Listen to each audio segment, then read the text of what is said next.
All right. I'm pretty excited about this video, which will be all about the goal to like yourself. Of course, that touches on the ideas of whatever self-esteem and so forth and different thoughts that people have about that.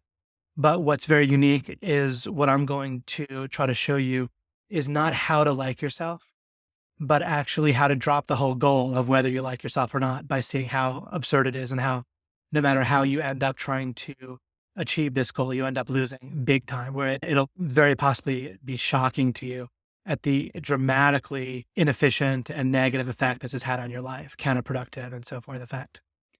I'm realizing that I'm probably going to make a fourth video where I cover some extra things about various topics regarding goals in the brain, and maybe touch on a couple of things I could have even elaborated on more in the previous slides and so forth. So probably do a fourth video as well, but this video will be fully dedicated to this. And I want to have a video that I'm only talking about this rather than cover some random other things in this video. All right. Because of the different mental model that we can develop with the law of implication methodology, then when we realize that we're not our brain, then we can realize that the goal to like ourselves, our self can be understood or constructed to be your brain, body, mind, soul, if you have one, that sort of thing, which is none of those are you. Those would all be places where your memories or things that you understand or maybe skills or something you accumulate, all sorts of things are even including a soul would basically just be some sort of brain that wasn't in the sense of being part of the world, what we normally think of as the physical world. When I talk about it as the code for the physical world, that would just be like your body or brain after you died on Earth, if it exists. I strongly suspect that something like that does, but that's not relevant. I'm just pointing out that all of that, it's not relevant for right now. It might be relevant in other cases, but because it's something that I might talk about in a different section when I talk about perhaps some ideas that border on religion and so forth. Although anyway, I get to that idea about a soul more logical standpoint, again, by it being a little bit absurd if there wasn't one. But regardless, all of that would be yourself. Okay. Your brain, we'll just keep it simple, not worry about the soul one way or the other. Just talk about your brain and body. And when I say your mind, mind is a little bit like, it's not a perfect analogy, but it gives a sense of if your brain is like a computer and your mind is like software, or your mind is like the ideas themselves, we could say are part of the mind, whereas the physical neurons and so forth are part of your brain. None of that is important to distinguish for our purposes here. So you can just jumble all those together, your mind, your brain, your body, and even a soul. That's all a self. Excuse me, that's a little bit of a cough. Usually I pause it in time, but not that time. All right. So also things that you can are also a bit of an extension of yourself. And sometimes you can identify with those too, like your car or your bank account or your junk. And all of that between your body and brain, mind, all of that, yourself, and then your possessions and so forth, that kind of forms a bit of an extended self. And the question of whether you like that or not is surprisingly irrelevant and extremely costly and misleading in trying to pursue liking yourself. You don't need to worry about either liking or loving yourself. To like something, remember, your brain likes things that help it to pursue or help it to further its goals. That's literally liking to your brain. And that's really the only sense, and that can be the full meaning of whether you like something, is just whether your calculates that the object or the person is helping you further your goals or not. And if it's doing both, then you feel like you both like it and don't like it at the same time, or depending on what you're focused on. An example of where you might feel both is like a person who if you want to be, or you want, let's say, a girlfriend and you want someone to approve of you, then you might like your girlfriend if she does that. But then when she does the opposite, then you might feel like you dislike her. And then people get in these kind of rubber band or bouncing here and there, like about how they feel about somebody, right? Because you both want things, you want the person, your brain wants the person to help them pursue the goal, but then often they seem to be getting in the way of the goal. And then you again feel both liking and disliking.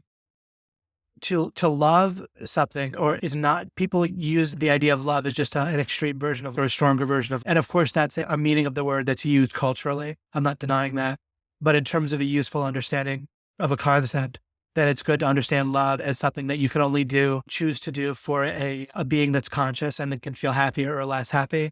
And if you would love a conscious being, a person. And that if you did, you would want them to be happier rather than less happy. Right? That's love.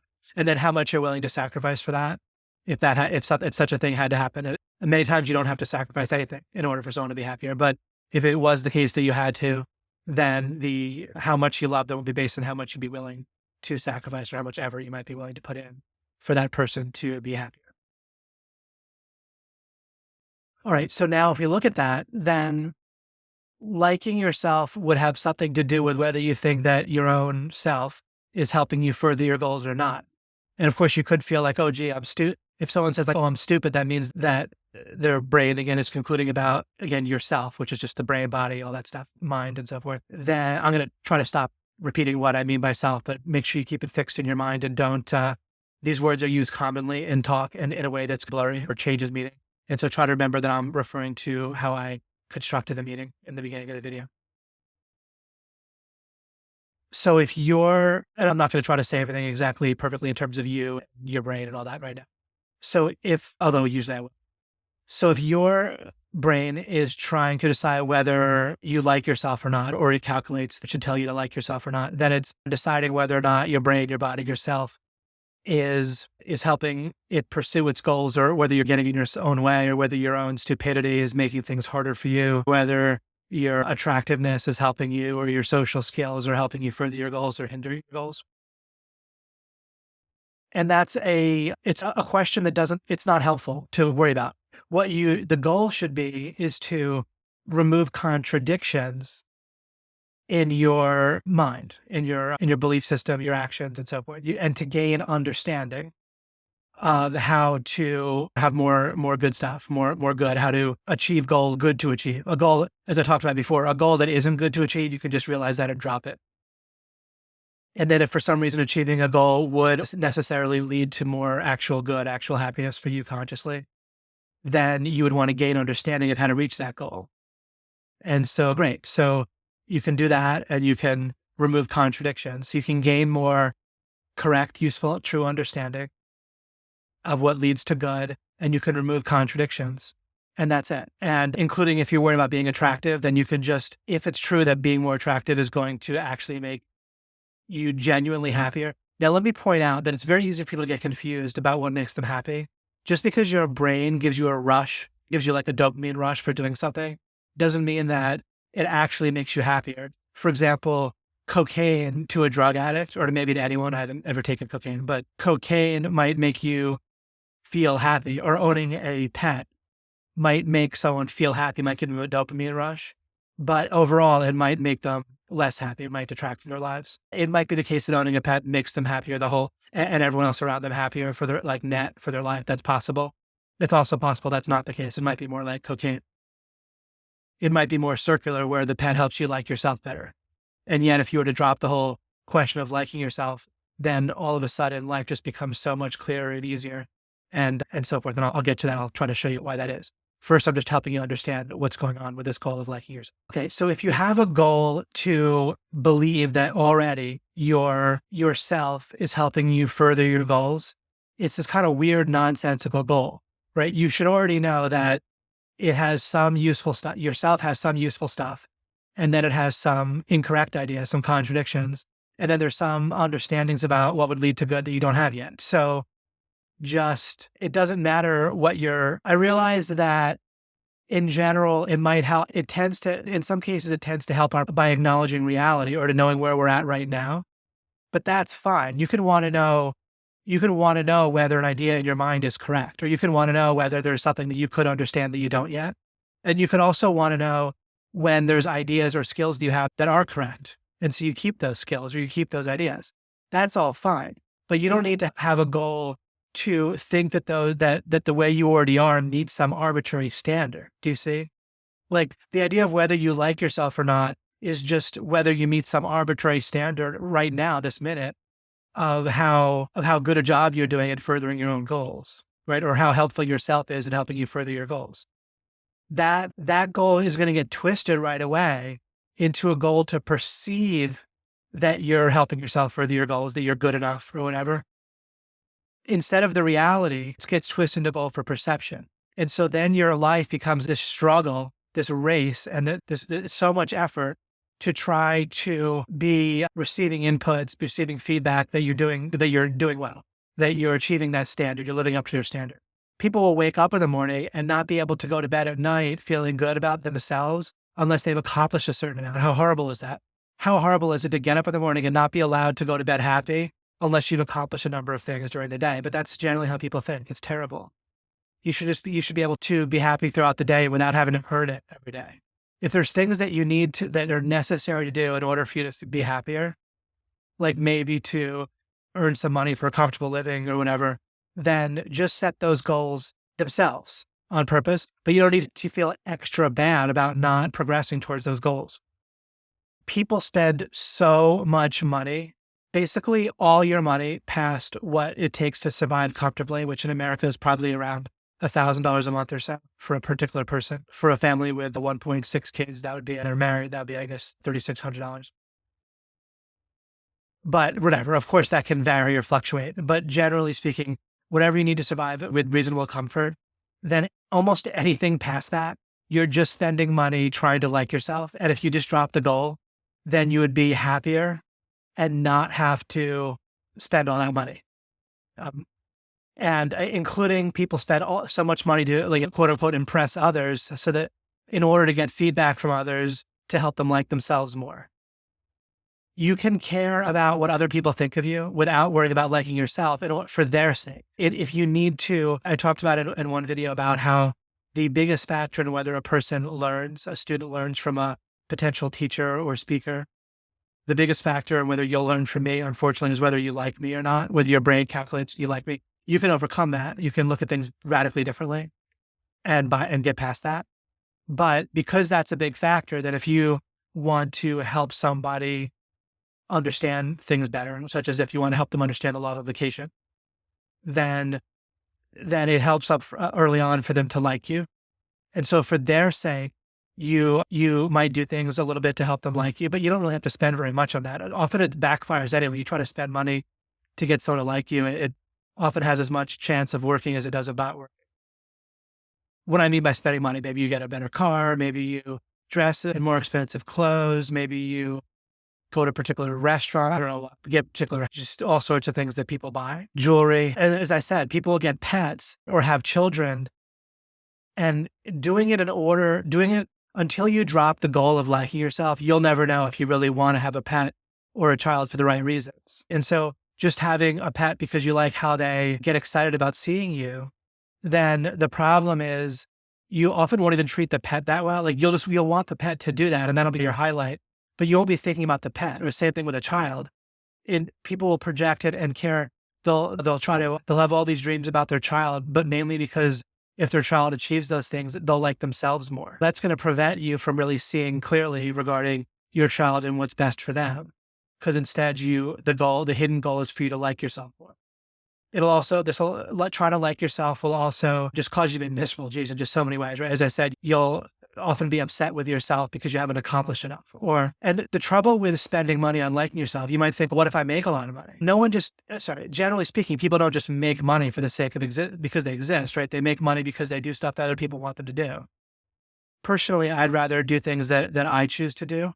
And that might involve helping other people. But maybe I can choose ways to spend my time that'll help people even more than if I had to do something for somebody else. It might be the case that I can make a business where I'm helping people and make even more money, but I couldn't risk trying to make that business work if I didn't have a stable, secure income that was just taking care of my basic needs. So even the idea of making more, I don't even mean just giving charity or volunteering to help people or whatever, even a business that can help people. As you see with the law of implication, I've made this a business because I think that it's unlikely that I'll be able to get more people to use the law of implication if it's a business. It'll just give me a lot more infrastructure, and other people be more motivated to let people know about it and all sorts of things. I'll be more able to spend all my time on it rather than do other things and so forth. So I'm not just talking about doing charity to help other people, but it could be business. But it's often hard to do a business if someone's spending so much money on helping themselves like themselves. And no one realizes they do that. But once I'm pointing this out to you, you can step back and say, wait a second, why on earth would I buy this if it wasn't just because I like myself? And then if you're not spending money on that, then if you do want to create a business that can help people and make money, then you'll have more money, you'll have more security, you'll have more time in order to do that. If you're not wasting a lot of money just trying to like yourself. So normally the way people ask this question is, how can I like myself? If they ask it at all, People are doing that implicitly all the time. If you listen to people's conversations, it's often a little conspiracy between the two people to like themselves more, to prove to themselves and the person they're talking to that they make this little group amongst themselves to feel superior to other people, right? Oh yeah, they'll judge Kim Kardashian and in doing so feel like they like themselves more, like at least they're not as silly as Kim Kardashian. I'm not calling her silly, by the way. I'm talking about people that are judging Kim Kardashian or anyone else, right? They'll judge I don't know, just you can hear people. They're this little goal to be superior or better than their peers. Of course, generally it's not a goal to be super duper superior, but just a little bit superior in most cases. And so the goal to be superior feel like is a manifestation. It's an example of the goal to like yourself. And we intuitively understand that other people have this goal too, which is why we're very careful not to be critical of people explicitly to their face in most cases. Or if we do so, we're scared. We're like, oh, don't be offended. But I want to suggest this. The only reason someone can be offended about criticism would be if they have a goal to like themselves. And as far as I can tell, there's literally zero benefit to this goal. Doesn't help whatsoever. Instead, switch the goal, as I pointed out, to getting yourself as perfect in terms of ideas and understanding as you can, to growing and understanding, removing contradictions, getting more good ideas, filtering out more bad ideas from your mind, and then taking action on those things. And you can certainly acknowledge reality in terms of noticing if there's an idea that's bad, or just noticing if you feel bad about anything, then that must mean there's a bad idea in your mind. Right. Or in nearly every case, people can do things to hurt us, but mostly there has to, as far as I can tell, there has to, in most every case, either in every case or in so many cases that it's practical to usually operate this way. There's also an idea in our mind that's allowing that to happen. There might be some exceptions. I'm not downplaying the fact that other people, by infringing upon our property rights, if they were to like come cut off our arm or just hurt us less than that, or take our property in any way, that not downplaying the wrongness of that at all. It's quite wrong to do. But generally we can, that's if we're feeling extra bad about it, on top of however bad that might be, then that's something that we can probably figure out in our mind to understand better. You will have a far easier time in your relationships, in your business and romantic and any other relationship. If you drop the goal you'll see so clearly, like it's such clutter in your mind and such goal clutter where your vectors, your arrows of what you're trying to accomplish are all over the place. It's so much easier to make money if you could just drop about liking yourself and just directly try to make your business work or to succeed in your career. It's so much energy and time and focus and money goes into this goal you wouldn't believe. You drop it, it's like you have so many more hours in a day and so much more efficiency.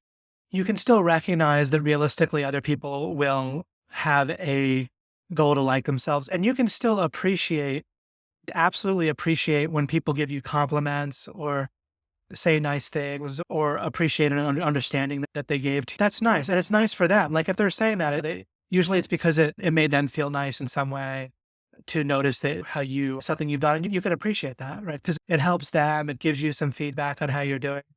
By the way, if someone criticizes you, I'm not saying that, of course, they might be wrong. Their criticism of you might be incorrect. So keep that.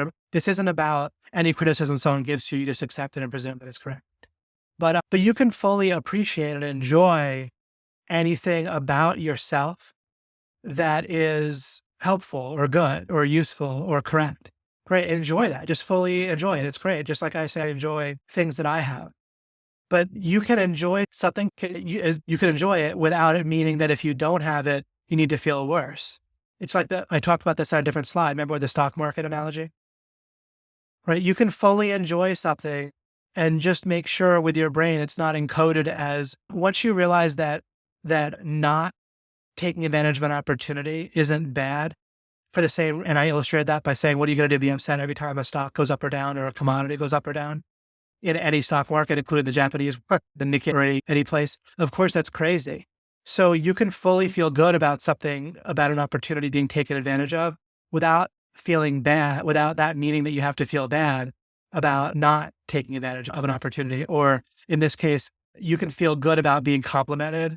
It doesn't mean that you have to feel bad if someone finds something about you that could be changed, or that you find something that's just simply a way that you've been operating that's just bad or counterproductive or contradictory. So you can You don't, if someone gives you a compliment, you don't have to look superior and say, I don't care about liking myself. So that compliment means nothing to me. You can just fully enjoy it. With anybody, including children or whatever, you can show people and should show people respect. You can show them love. And you can stop worrying about whether, weirdly enough, whether you like them. Because whether you like them is a matter of whether they help you further your goals, right? Just show them respect and caring. And now, if someone is helping you further a goal that you're working on, sure, you can encourage that, right? And you can even appreciate it, right? So you can certainly appreciate people or objects, whatever, that help you further your goals, no problem. But letting go of, and so you can basically, that's the extent to which you can worry about liking other is appreciation for if they're helping you further your goals. That's great. That's fine. But generally speaking, you don't need to worry about your child's self-esteem or your romantic partner's self-esteem. If you're showing them respect and love, and when you drop worrying about how they're helping you further your goals all the time, especially if you drop the goal of liking yourself, that it's so exhausting for your partner, your romantic partner. If you have this goal to like yourself, it's exhausting for them. Think about it. In order for you to like them, they need to be constantly helping you like yourself. Did you work through that? Does that make sense, like logically? So if you have the goal to like yourself, it's exhausting for your romantic partner because they need to keep helping you with your goal. They need to keep helping you further your goal to like yourself in order for you to like them. Because for you to like them, you need to feel like they're furthering your goal. And if your goal is to like yourself, you have to keep doing that. It's exhausting. So it's so nice and relaxing and safe and wonderful for your partner if you drop this goal, and then they can just stop with all the helping you like yourself stuff. And it's so much less effort for them. And then you're modeling that behavior. So now you can spend so much less effort on them, and your relationship becomes so much less work. I'll talk about this in relationship section, but my relationship with my wife, it's not just that it's good. The reason I say it's so good is that it's so effortless. I just don't have to do hardly anything. Right? We spend some nice time together each day, both romantically and then intimately, physically, and so forth. I don't mean each day, but on average, we spend maybe on average 2 hours a day, half each, right? Half more like physical intimacy, and about maybe an hour on average doing some other, just relating with each other, talking, anything that's basically romantic, right? That kind of thing. Something where we're not talking about just business, some sort of thing there, but we're relating and spending some time together. And that's about it. That, and I don't go on dates or obviously sleep with other people. That's it. Maybe there's a few other things. Maybe obviously we split things financially and live our lives together and so forth. There's lots of wonderful benefits and integrations. But actually, in terms of what we have to do, none of the other stuff is stuff I have to do. Essentially, we spend time together. It doesn't make any sense to have a relationship where you spend no time together. And then I don't go off, obviously, with some other woman.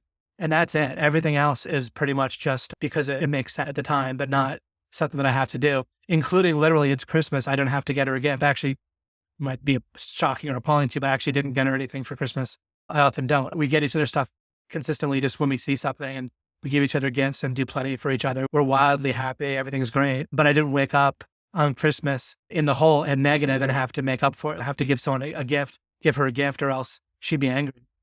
Or even on Valentine's Day, her birthday, we'll be completely happy regardless of whether there's a gift being given. I often will give her a gift for those things, but I don't have to. I've done it. I've not done it. I can testify to you for sure.